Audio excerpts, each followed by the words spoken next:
Spoiler warning. The following discussion will contain spoilers. We recommend checking out the movie first, then coming back to hang with us. But if you don't care about that, glad to have you here.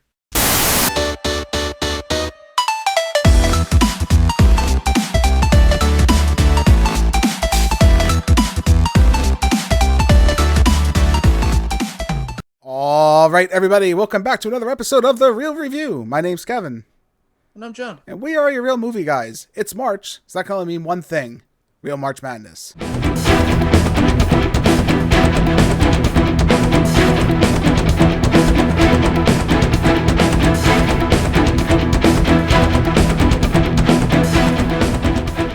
It's a tale as old as time, Pixar versus Disney. In a brawl to end it all, we have selected 8 films from each studio. A total of 16 movies will battle head-to-head for superiority. On today's episode, we're going to be taking a look at Pixar's Inside Out. After young Riley is uprooted from her Midwest life to move to San Francisco, her emotions, joy, fear, anger, disgust, and sadness conflict on how to best navigate a new city, house, and school. Now, John, what goes on inside your head? Do you think the people at home want to know? No, I don't think so. I don't think they want to know what goes on inside my head either, but Pixar sure as hell thought we needed to know what goes inside a young girl's head. And you know what? For the concept that it is, they did a really phenomenal job with this movie.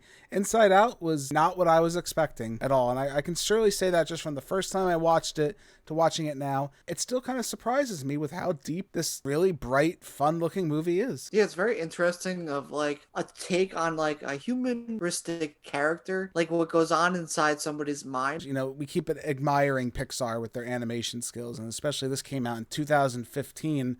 Just the color, the character design, everything is fun and relatable, I think, to all the audiences. I think, you know, kids are going to love the colors, and the adults actually will admire a lot of the color too, because it's communicating to you on a deeper level where each character's color represents that emotion exceptionally well. You have joy, who's yellow, sadness is blue, anger's red, disgust is green, fear is purple. They all just really come across exceptionally well. And again, this is maybe another one of those kind of movies where if you put it on mute and just look at those characters, you know what they represent just by looking at them. I also think it's also an interesting way of like how they bring it together too, like how they explain each character in the beginning. They start explaining things of like how you have core memories and how you have other memories, and these are your long term. Mm-hmm. These are your short term, and how it like gets rid of certain memories. You can almost see it in your mind, like how that really happens in like your life too. Where like certain things you can remember so well from like little details to the whole thing.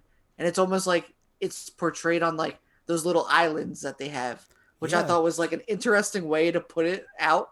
So I was like, wow, all right, that's very like, it's like deep. A niche thing and a catchy thing. It's deep. It's such a deep psychological analysis of the human brain and trying to translate that so children can stand it, and even adults for some part. I mean, these are some studies that even, you know, maybe I wouldn't even have been interested in looking into, just these psychological analysis and putting it in such simple terms of how the brain works.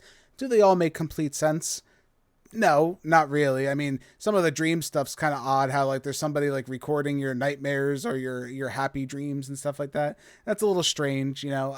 Again, it's just a movie, but they're having such a great time with that, just discussing and showing the world how the brain could potentially function in an understandable way. It doesn't work like that, obviously not, but it's a fun, imaginative way. And I think it's falling to somewhat of the Pixar formula, which I'll talk about a little bit later, but it's still something very imaginative from them. I really like everything that they're doing in this movie. Just the world inside Riley's head that they've created is so engaging that the world with the human characters kind of falls flat in a lot of regard, because that world is so entertaining. There's everything that's going on, how information's processed, how new things are discovered. Even the very essence of the beginning of this movie adds a lot to the whole being born and how cognitive thought forms in your head from like your first emotion is joy because you're all happy when you're born, and then you have sadness and then anger, and you see all these different more complicated emotions come in to ultimately towards the end of the movie, you start seeing Riley have combination memories right? We start to see like sadness and happiness are tied together as one memory, or maybe anger and fear, anger and like, you know what I mean? Like there's more complicated emotions. And this movie really goes out of its way to try and explain that to people. Just the whole development of one's persona and who they're going to become emotionally, I think is just a really interesting case study. Even more so interesting, I think, and it's something I noticed on a rewatch is, for example, the father's personality is dominated by more anger like personality. That seems to be like his leading character trait, is more of like the angry, distempered. And the mother's character trait leading one was sadness, was actually like her more dominant trait. And then you have Riley's, who's of course is joy, is her more dominant trait. So that goes to show too that even when they show the other characters, when they pop into their heads real quick, when we get towards the end of the movie and we see all those fun scenes, you don't see necessarily that, okay, joy is everybody's leading. Everyone's actually really happy, but they're actually confronted by other emotions. That's not necessarily the case. Everyone's dominant trait is different. You know, it's not going to be the same thing for every single person. And I think that's really deep because, again, I didn't catch that the first time. That was really on a rewatch. I was able to go, wow, they're even just saying like everyone's uniquely different in that way. Like not every brain is programmed the same way. I will say though, Bing Bong, I don't know about that guy. Well, he has one of the saddest parts in this movie, which is excellently well crafted. I mean, my wife tears up every time we watch that scene.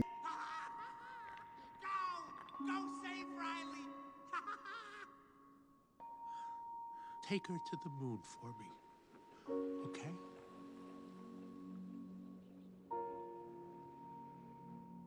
Played by the Oscar Richard Kind, who I love, and all my Curb Your Enthusiasm fans, he's Cousin Andy. I love that character. He's great. I think Bing Bong's a little weird in some instances. I'm like, I don't know how he fits into this world. That's the one that was like a little like, all right, your best friend's still living in your head kind of deal.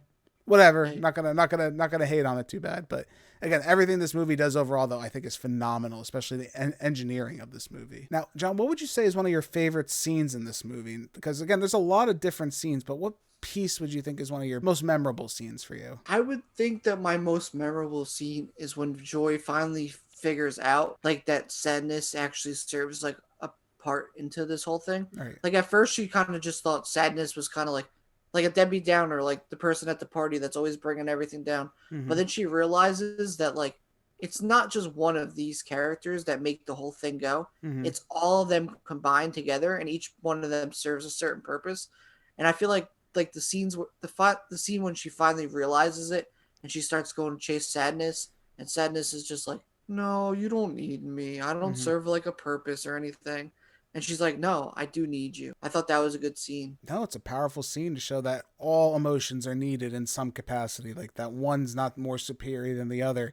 Even sadness can bring happiness in some ways, just showing that sometimes you need that release. Sometimes you just need a good cry. Isn't that what they usually say? Just gotta let it out. Sometimes you just gotta, in order to bring on happiness, you gotta let the crying out. And it serves its function, and that's a really good discoverable scene. I think for, again, just for children, it's easier for them to relate to, and for adults too. Sometimes an adult just needs to hear that. And I think a lot of this has to do with, again, the reason these characters work so well is the voice casting. Amy Poehler, who we love from Parks and Rec's fame, SNL fame, God, she's been everywhere as a comedian. She really exemplifies Joy to a nauseating degree.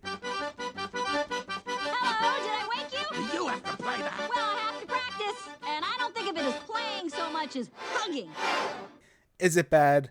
Absolutely not, because that's exactly what she's supposed to do. Is she a little agitating at times with her decisions? Maybe, because she's a little too joyous. Joy, you could get lost in there. Think positive. Okay, I'm positive you will get lost in there. But again, that all plays into the character. One emotion by themselves doesn't work. It's the group that needs it. And again, every voice actress and actor that they got fill that role. Phyllis Smith from The Office, who plays Phyllis from The Office, plays sadness. She's always downtrodden on herself, depressed, sad. Brain is my favorite too. We can stomp around in puddles, you know, there's cool umbrellas, lightning storms. More like when the rain runs down our back and makes our shoes soggy, and we get all cold, shivery, and everything just starts feeling droopy. Oh. Again, can be annoying at times. A little bit, but that's the point, because they're not supposed to be by themselves. They're complemented by other characters. Bill Hader, one of my favorite actors today. He brings in the fear. He's absolutely fantastic. Always scared of everything, second guessing all his decisions. Hey, everybody. We have a new student in class today. Are you kidding me? Out of the gates? This is not happening! Riley, would you like to tell us something about yourself? No! Pretend we can't speak English. Don't. Mindy Kaling, another great, phenomenal actress, Color. playing Or she Disgust, put the hates dice on everything, rice. sees It's broccoli. broccoli. Ew, I don't like that. Sees clothes she doesn't like, or people. Ew. Okay, we got a group of cool girls at 2 o'clock. How do you know? Double ears pierced, infinity scarf. Whoa, is she wearing eyeshadow? Yeah, we want to be friends with them. Let's go talk to them. Are you kidding? We're not talking to them. We want them to like us. Oh, yeah. Wait, what? Again, these are all feelings that we have, and all these different actors they really picked. And I think maybe one of the best ones, and I think John's going to agree with me, Lewis Black playing anger. I don't think Lewis Black has another emotion besides anger. I don't think he does. I think he literally just embodies anger. He's phenomenal at that role. So that's how you want to play it, old man? No dessert? Oh, sure. We'll eat our dinner right after you eat this.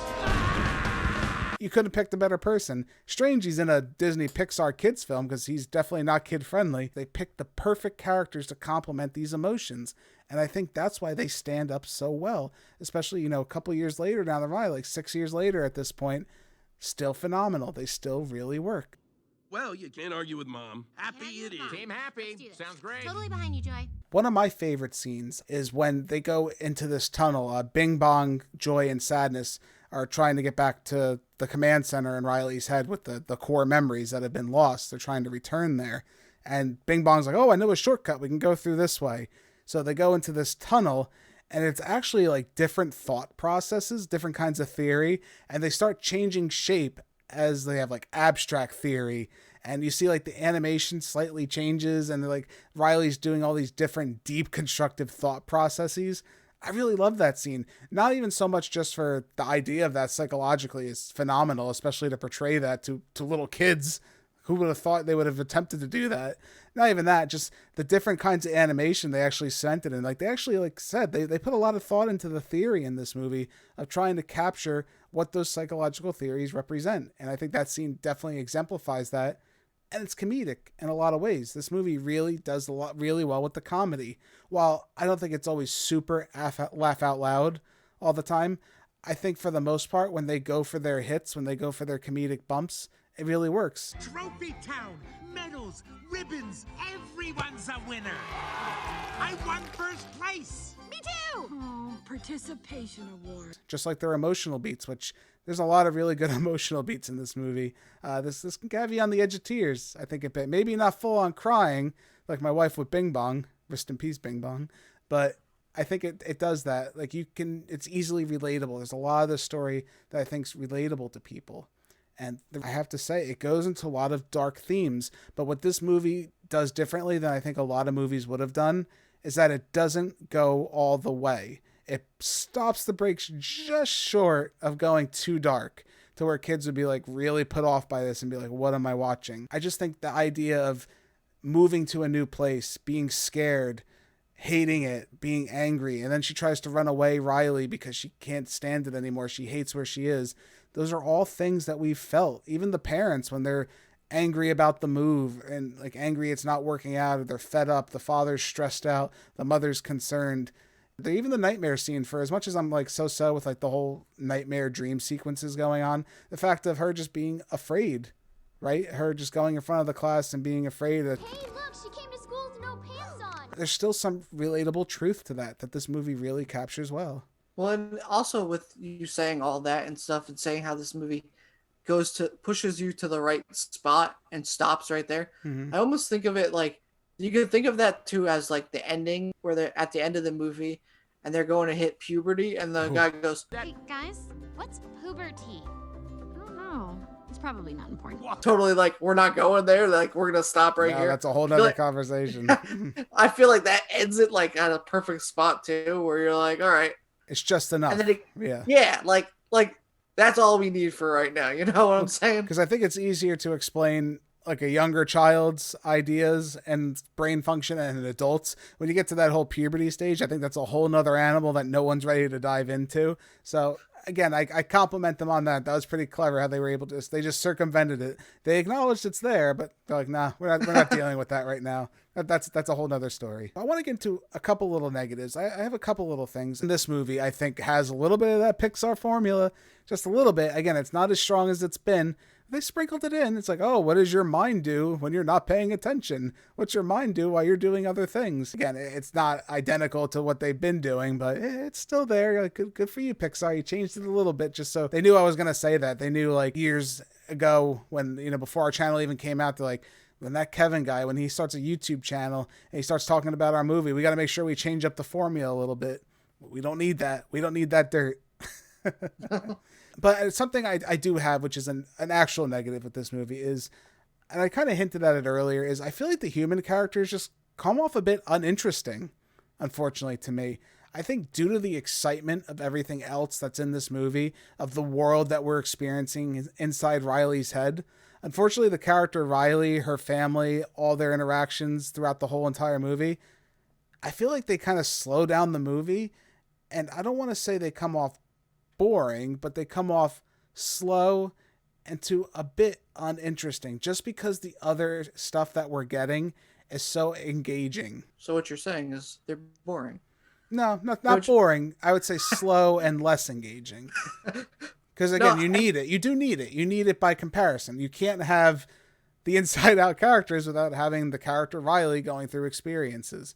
But again, they just, because of one side so strong, the other side just looks a little weak by comparison. We'll see, and I can totally agree with that too. But I also have a take where if we were more concerned about like the family and their dynamics and everything like that, I think we would be less interested in the other characters.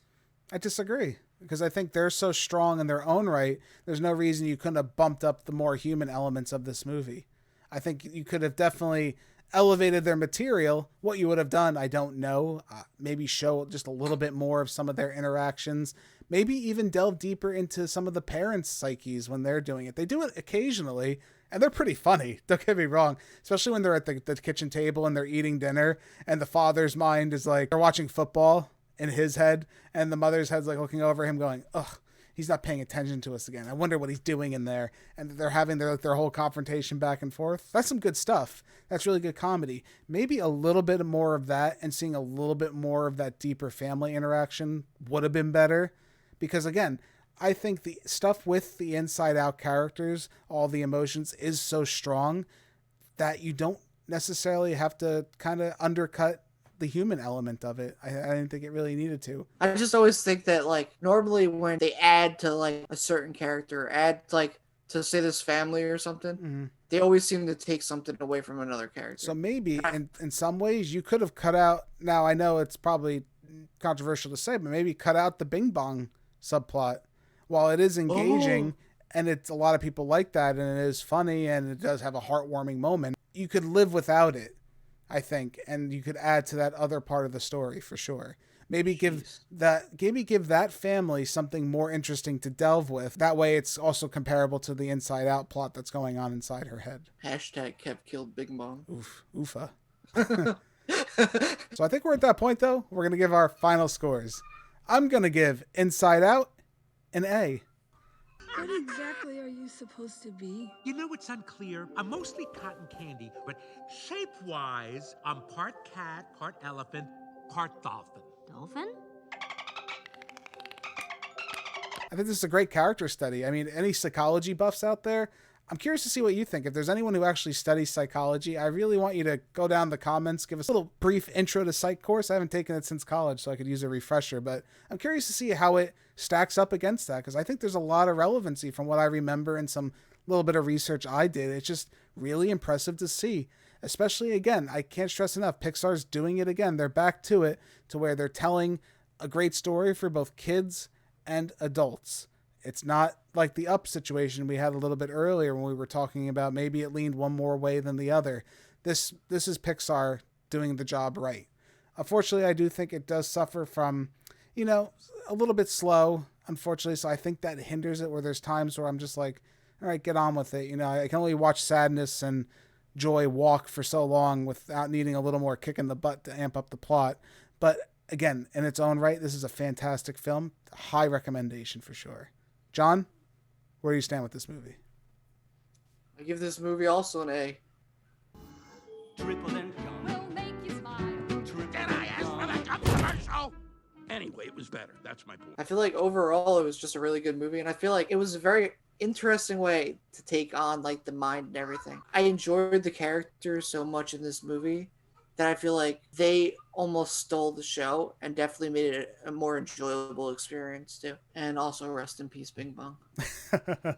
Not gonna let that go. We're gonna miss you, Bing Bong. Even though I wanted to kick you out of the movie, but hey, whatever. You're all entitled to your wrong opinion, as I famously love to say. But I'm interested to see that Inside Out's going to be going up against Zootopia, which that's kind of an interesting connection there. I think there is actually something that's on a deeper level for both of those movies, so I can't wait to see how the battle goes between those two. Well, you can find this film over on YouTube. The Real Movie Guys over on YouTube. Like, subscribe. Let us know your opinion on this movie or other movies that we've done. Let us know your opinion on the battle that it's going up against. We're always interested to see what your opinions and what you guys think. You can also tell us over on Twitter at The Real Movie Guy on Twitter. Let us know over there your opinions on this movie, other movies. Even let us know on some of your favorite Pixar Disney movies that we may have missed in this whole big bracket thing that we did. You can also listen to us on many podcasting platforms such as... Yes, for your listening pleasure, we are also available in podcast form at iTunes, Spotify, Anchor, Google Podcast, Overcast, Breaker, Radio Public, and Pocket Casts. Be sure to give us a listen at any of those fine places. If you already are right now, hey, greatly appreciate it. Just search out Real Movie Guys. We should pop right up. Thank you again all so much for joining us for this episode of The Real Review. My name's Kevin. That guy over there, he is John. We are your Real Movie Guys. Real guys, real movies, real thoughts. The battle rages on as Real March Madness, Disney versus Pixar continues. We'll catch you next time. Bing bong, bing bong, bing bong.